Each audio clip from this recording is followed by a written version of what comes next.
रामायण में यूं तो कई महान योद्धा हुए हैं, लेकिन आज हम बात करेंगे एक ऐसे पात्र की जो सिर्फ अपने विशाल आकार या अपनी गहरी नींद के लिए नहीं जाना जाता, बल्कि अपने अंदर चल रहे एक बहुत बड़े नैतिक संघर्ष के लिए भी जाना जाता है। जी हां, आज हम बात करने वाले हैं कुंभकर्ण की। चलिए इस पूरी कहानी को एक सीधे सवाल से समझने की कोशिश करते हैं। मान लीजिए किसी का अपना भाई, किसी का परिवार पूरी दुनिया के खिलाफ खड़ा हो और ये पता हो कि वो गलत है, तो उस वक्त असली कर्तव्य क्या बनता है? सही का साथ देना या फिर अपने परिवार का? बस यही वो सवाल है जिसके इर्द गिर्द कुंभकर्ण की पूरी कहानी घूमती है। ये सिर्फ एक लड़ाई की दास्तां नहीं है, नहीं, ये कहानी है एक भाई के फर्ज की, उसकी वफादारी की और उसके धर्म और अधर्म के बीच की कशमकश की। तो चलिए पहले हिस्से पर आते हैं, एक विशाल काय को जगाना।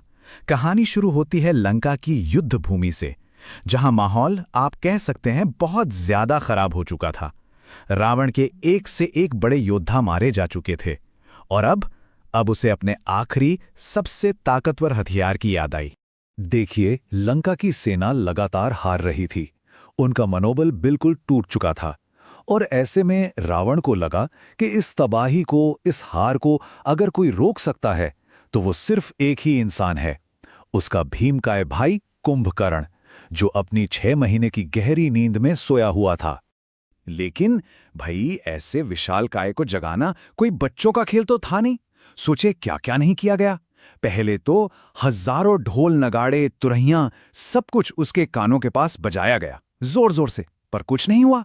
फिर उसके शरीर पर बड़े बड़े पत्थर लुढ़काए गए, अरे यहां तक कि हाथियों के झुंड को उसके ऊपर से चलवा दिया गया, लेकिन कुंभकर्ण टस से मस नहीं हुआ। और फिर जब सारे उपाय फेल हो गए तो आखिरी तरीका अपनाया गया। उसके पास स्वादिष्ट पकवानों के पहाड़ लगा दिए गए और जानते हैं, बस यही वो तरकीब थी जो काम कर गई। खाने की उस जबरदस्त खुशबू ने आखिरकार कुंभकर्ण को उसकी गहरी नींद से खींच लिया।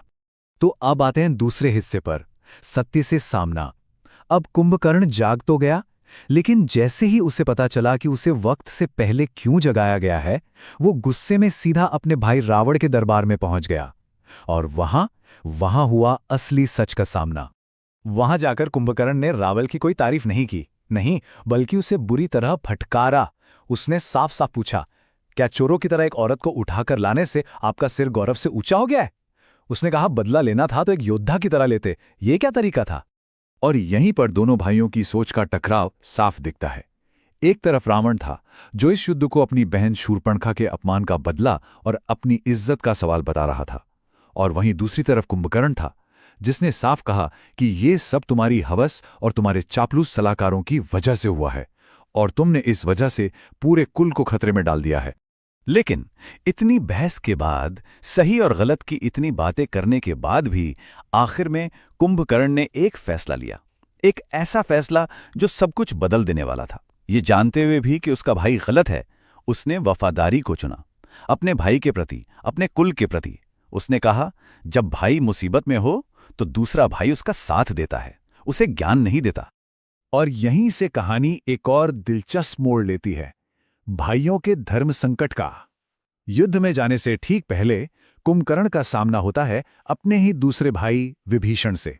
वही विभीषण जिसने ठीक इसके उल्टा रास्ता चुना था, जिसने धर्म के लिए अपने परिवार को ही छोड़ दिया था। यहां कहानी का सबसे बड़ा वैचारिक टकराव हमारे सामने आता है। देखिए, एक तरफ हैं विभीषण, जो कहते हैं कि धर्म मतलब जो सही है वो परिवार से भी बड़ा है, और दूसरी तरफ कुंभकर्ण, जिसका मानना है कि कुल धर्म यानी परिवार के प्रति फर्ज वो सबसे ऊपर है, चाहे परिवार सही रास्ते पर हो या गलत। कुंभकर्ण ने विभीषण को जो कहा वो दिल को छू जाता है। उसने कहा, भाई ही भाई का हाथ होता है, उसकी ताकत होता है, तुमने भैया का साथ छोड़कर उनकी एक भुजा ही काट दिए। सोचिए जरा, इस एक लाइन में कुंभकर्ण के पूरे चरित्र का निचोड़ है। पर एक मिनट, एक सवाल तो मन में आता ही है, ये कुंभकर्ण 6 महीने सोता क्यों था? ये उसे कोई वरदान मिला था या कोई श्राप था? इसकी भी एक अपनी कहानी है। हुआ यूं था कि कुंभकर्ण ने बड़ी तपस्या की थी ब्रह्मा जी की, और वो उनसे वरदान में इंद्रासन यानी इंद्र का सिंहासन मांगना चाहता था। अब ये सुनकर तो सारे देवता घबरा गए। उन्होंने फौरन देवी सरस्वती से मदद मांगी। तो जिस वक्त कुंभकर्ण वरदान मांग रहा था, देवी सरस्वती उसकी जुबान पर बैठ गईं और उसके मुंह से इंद्रासन की जगह निकल गया निद्रासन, यानी हमेशा सोते रहने का वरदान। ब्रह्मा जी ने तथास्तु कह दिया। हाँ, बाद में रावण के कहने पर इस शाप को थोड़ा बदला गया कि 6 महीने सोना और बस 1 दिन के लिए जागना। चलिए, अब आते हैं तीसरे हिस्से पर, रणभूमि में विनाश। अब जब कुंभकर्ण अपने भाई के लिए लड़ने का फैसला कर चुका था, वो युद्ध के मैदान में उतरता है और दोस्तों, उसके आते ही लड़ाई का पूरा सीन ही पलट जाता है। आप अंदाजा लगाइए, मैदान में कुंभकर्ण एक तूफान की तरह आया था। सिर्फ उसको देखकर ही वानर सेना में भगदड़ मच गई। उसने एक एक करके बड़े बड़ों को धूल चटाई।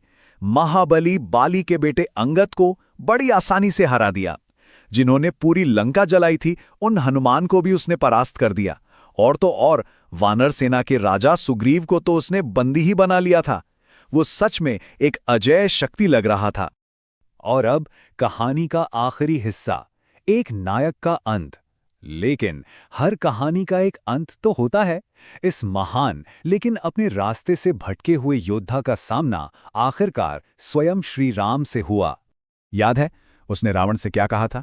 उसने कहा था, अगर राम सच में भगवान भी हुए ना, तो भी मैं लड़ाई से पीठ नहीं दिखाऊंगा। मैं अपने भाई की इज्जत के लिए लड़ते लड़ते मर जाऊंगा। और उसने बिल्कुल यही किया। जानते बूझते हुए उसने अपना फर्ज निभाया, आखिरी सांस तक। उसकी ताकत और उसकी वफादारी का आलम यह था कि कोई भी साधारण हथियार उस पर काम ही नहीं कर रहा था।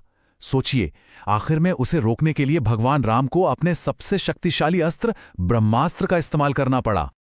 और यही कुंभकर्ण की कहानी हमें घुमा फिराकर उसी पहले सवाल पर वापस ले आती है कि असली धर्म क्या है?